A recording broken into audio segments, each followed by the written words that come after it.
Hi, YouTube family. I'm Patty Jackson. I'm your auntie of pop culture, as I love to say. It's not cute not knowing. I go by the nickname Ginger. We start with a hug. I know I need the hug because I had a Monday, y'all. I had a Monday and a half. I'll be glad when this day is over, but that hug is for us. It's time to know what's going on. Let's start by talking about the Emmys. The ratings weren't great, but there were some key moments and there were some surprises. Jimmy Kimmel, he hosted, I guess did the best he can do with us going through this pandemic, but there were some notes. S Creek, I don't want to say what the title is, it's not even on that pop start station anymore, but it won 10 Emmys, long overdue. Will they ever bring that show back? How about Zendaya making history at 24, youngest to win that lead actress for Euphoria.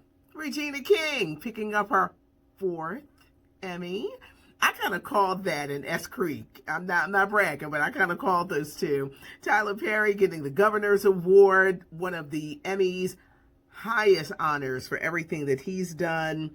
You had Michael Jordan winning for the documentary The Last Dance. Eddie Murphy winning his first Emmy for hosting Saturday Night Live. There were some surprises. There were some little, when they did the memorial, they didn't mention Nick Cordero, the Broadway star who died of COVID, or Kobe Bryant. That's when the whole year started going to hell, when he died. But the Emmy Awards, more people of color winning this year. Because normally, y'all know, it's like, well, what are these shows that are winning? So at least there were kind of like some popular shows in there. Ruth Bader Ginsburg, what a phenomenal woman, and the doors that she opened for other women. I know they want to rush and like fill her seat, but if we could just take some time to remember a woman who fought hard, 87, battling cancer 5 times, an amazing woman. I just wanted to just put that out there, starting the weekend with her death. Pamela Hutchinson of the Emotions passed away. She was the youngest of the Emotions. There was Wanda, Sheila, Jeanette. When Jeanette left, Wanda came aboard. She'd been having health challenges over the past few years. She was 61 years old. When you think of the Emotions, I had such a great time on the radio today, pulling out those emotion songs. Best of My Love, Flowers, Don't Want to Lose Your Love, Don't Ask My Neighbor, Show Me How, So I Can Love You. Emotions had some great songs, but we remember Pamela Hutchinson. Get well, Vivica Fox. She was supposed to be on the red carpet for the Emmys. What happened? She got COVID, so she couldn't be there. Also, Niecy Nash, who broke her foot in 3 places. A real big get well to Niecy Nash. Cicely Tyson, the acclaimed actress, is ready to tell all. At 95, Just As I Am is her autobiography. It's coming out next year. She's going to talk about the friendships with Maya Angelou, Harry Belafonte, Ossie Davis, Ruby Dee. But you know we want to know about that marriage to Miles Davis. Back when they married, so many people were surprised.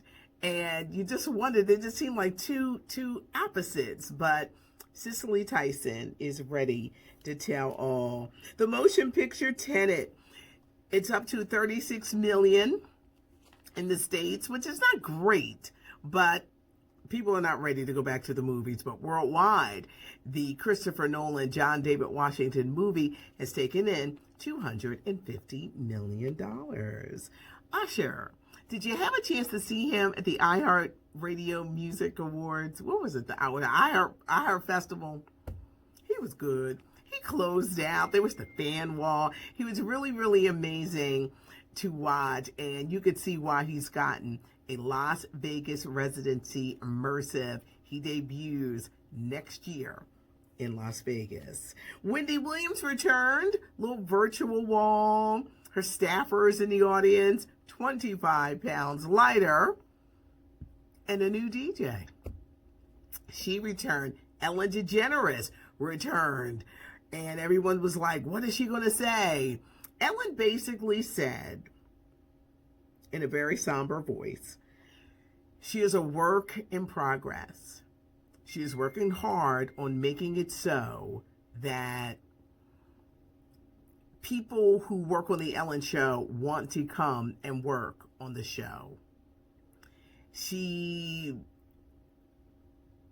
promising a better workplace, and I don't know, and I believe her. You know, she preaches being kind. She says that she is who you guys see on TV, even though everybody else said she not. But we're going to see. But her ratings are in the balance. Titus Burgess, he's one of my favorites. He's going to be playing the Reverend James Cleveland, y'all, in the Aretha Franklin movie Respect. He recently went under the knife to lose weight. I'm not talking about with the weight loss surgery. I'm talking about what they take. They just kind of like, I guess all the liposuction and body stuff. But Titus, he looks good. Vanessa Bryant, the widow of Kobe Bryant, why did she kick her mom out the house and take back the car? When Kobe died, they say these two were so close. What happened for this relationship to just totally fall apart? How do you kick your mom at the house? You know you don't get no good luck if you ain't good to your parents. Something happened for Vanessa Bryant to totally dismiss her mom. Now, her mom is talking, so we're going to let you know, but the mother is out of Vanessa Bryant's house. Vanessa Bryant is worth $600 million. Dr. Dre's wife is talking about the abuse. I knew she would. And y'all know Dr. Dre got a history of hitting women. That journalists, D. Barnes, Michelet. Dr. Dre's wife, Nicole, says the domination, the control, the abuse, the mistreatment, alcohol-fueled rages where she suffered abuse. Dr. Dre said she mad about that prenup. Nicole says, I own half of your name. I own half of the chronic. Dr. Dre says she's been stealing money. This divorce, and he's worth like $800 million. It's worth a lot of money, y'all. A lot of money is at stake, and I knew it. Dr. Dre's wife is going to start talking because she suffered a lot of abuse at the hands of Dr. Dre. She described the abuse as alcohol-induced brutal rages. So obviously Dr. Dre has a problem with women. He's got a problem with women, but that's not good. Nene leaks. Will she come back to the Real Housewives of Atlanta? I think she will. They're bringing in all these people. I think if those ratings are not where they were, watch them bring her back. Watch. Andy and them may be mad at Bravo. They mad, but watch, they wind up bringing Nene leaks back. David Artificio, Tamar Braxton's boyfriend. We didn't trust him from day one. Dude had a girlfriend before, during, and after his relationship with Tamar. She's a clean-shaven woman, because I just don't like to say bald-headed. She's a clean-shaven woman, recently spotted, hey, Hollywood Unlocked, recently spotted with David on vacation. This woman was probably lingering in the background, and this is probably why Tamar put hands on him. I'm just saying. Maybe that's why Tamar went off, or maybe that was the thing that made her say, this relationship is not good for me. But David, Tamar, don't you ever go back to that awful man. But he didn't have a girlfriend before, during, and after. Now, Cardi B, she's explaining why she's divorcing Offset. And she said she was tired of arguing and that she left before he started cheating.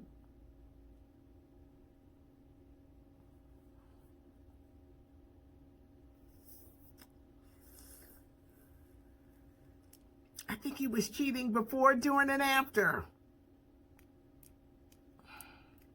This better not be a publicity stunt. That's all I'm saying. I hope it's not going to be good. It's not going to be good if it's a publicity stunt. That's all I'm going to say. It's just, Cardi, no publicity stunt. Gabrielle Union, LA Finest. It was on one of those streaming networks that like nobody really watched. It's on Fox and it debuts tonight.